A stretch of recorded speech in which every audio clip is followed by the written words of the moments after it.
da da da da.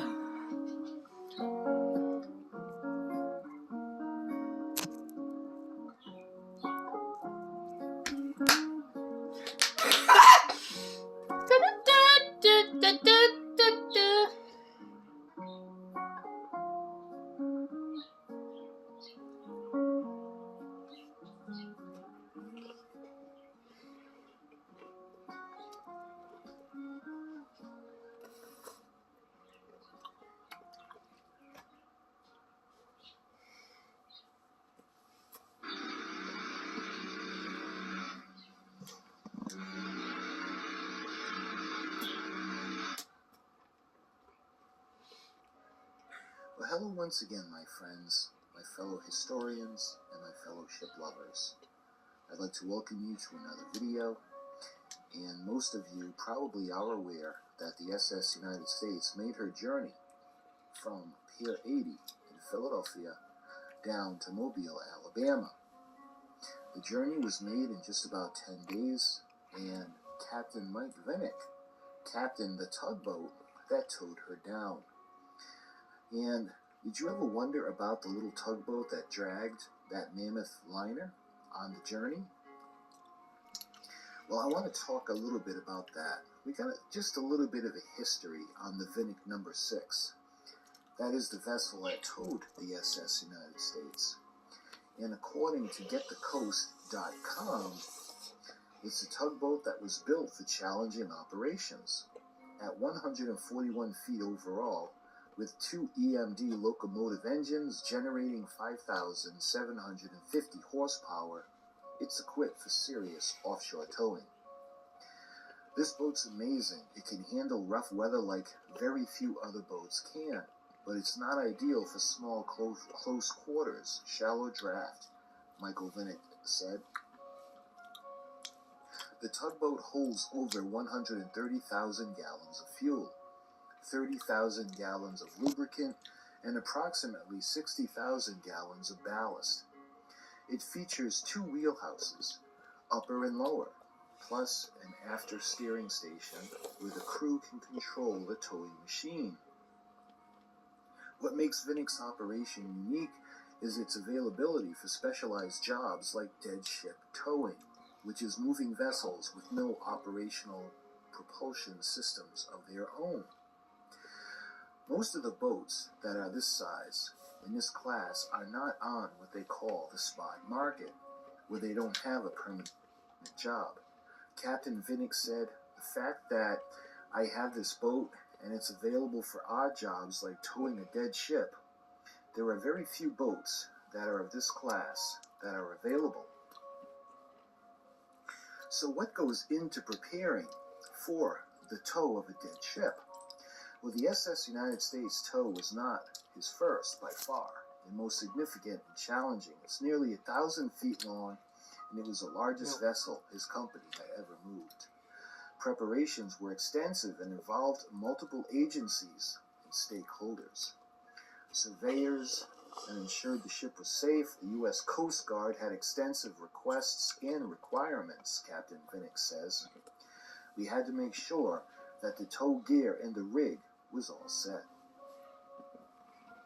One particular challenge was the ship's condition at its Philadelphia berth, where it had remained stationary for decades. The berth that the ship had been at is silted underneath the ship. So at low tide, the ship rested on the bottom, and at high tide, it was floating, Vinnick said. They had to get the ship out of the berth at high tide because they had to clear the bridges at low tide. This delicate timing operation required moving the ship to an intermediate location, where Coast Guard officials re-inspected it to ensure that it wasn't taken on water before the ocean journey began. And what they're referring to is it went from Pier 82, and they pushed it over to Pier 80. Now, when it comes to towing a dead ship, there's a crew of 6 to 7, including 3 captains, 2 able seamen, an engineer, and a deckhand. Vinnick and his team faced the unique challenges of moving a massive vessel with no propulsion system of its own. "There's nothing that we can do. Just pull it," Vinnick said. about controlling a dead ship, it doesn't want to tow straight. Using approximately 1,800 feet of wire, which acts as a shock absorber, the tugboat maintained a crucial physical separation from the SS United States as they traveled. This catenary of wire had to be consistently adjusted based on sea conditions. Weather would also permit changes or challenges, particularly when the winds and currents pushed against the ship's massive profile. When we departed Delaware Bay and passed Norfolk, once we had the cold front from the north and the Gulf Stream in the south, it was very windy. Captain Vinnick recalled, "We had a tailwind, and the ship was trying to come about. It was trying to go beam to the sea and beam to the wind." In these situations, Captain Vinnick would employ a technique called heaving to, where they reduce the speed to maintain better control rather than fighting against the forces of nature. You accept that you're not going to make a lot of headway for that duration of the rough weather. You ease off on the throttle and let the ship pull you along a little bit, but don't let it take advantage, Captain Vinnick says. Well, you're going to have an ad to go through. Skip ad finally. So when it comes to the Vinnick number 6 herself, there's a website called vesselfinder.com. You can actually put in the ship's name and you can see the location come up. And according to vesselfinder.com, Vinnick number 6, tug IMO 7044328, you can actually see the location, the course speed, and all the information on the ship herself, and a little more information on the Vinnick 6 herself. According to tugboatinformation.com, the Vinnick number 6 was built in 1970 by Southern Shipbuilding Incorporated from Slidell, Louisiana. Hull number 88 as the Robert Alario for Novelty One, offshore incorporated of Golden Medway, Louisiana.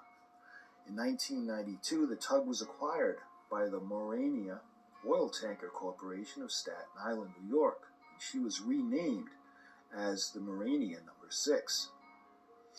In 2000, the Morania Oil Tanker Corporate merged with Penn Maritime Incorporated of Stamford, Connecticut, where the tug was then renamed as the Penn number 6.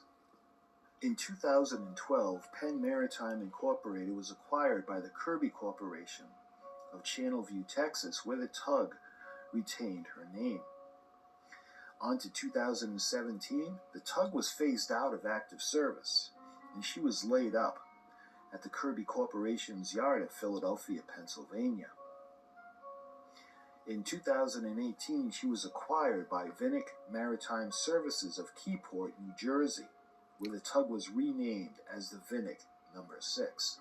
Powered by two 16-cylinder EMD diesel engines, turning two cast steel fixed-pitch propellers. She is a twin-screw tug, rated at 5,700 horsepower.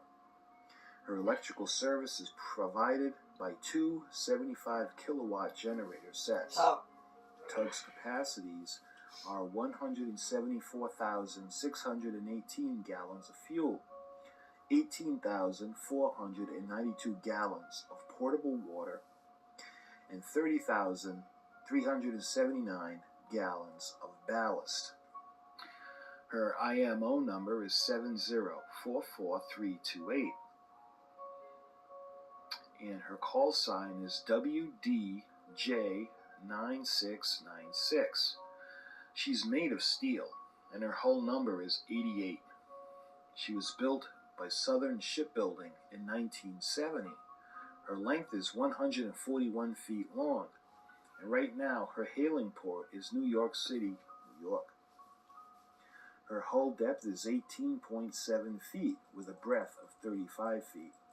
Her gross tonnage is 189 tons, and her net tonnage is 122 tons. And that is some of the information on this amazing little tugboat that would drag the SS United States to Mobile, Alabama. these ships basically, to me anyway, they seem like a floating engine.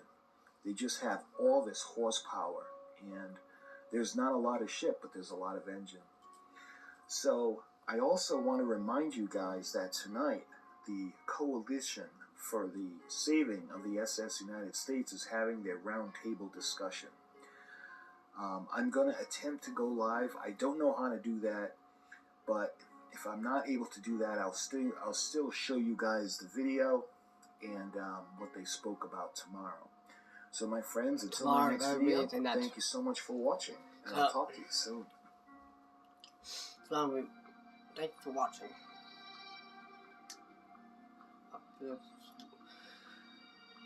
Continue on and sing.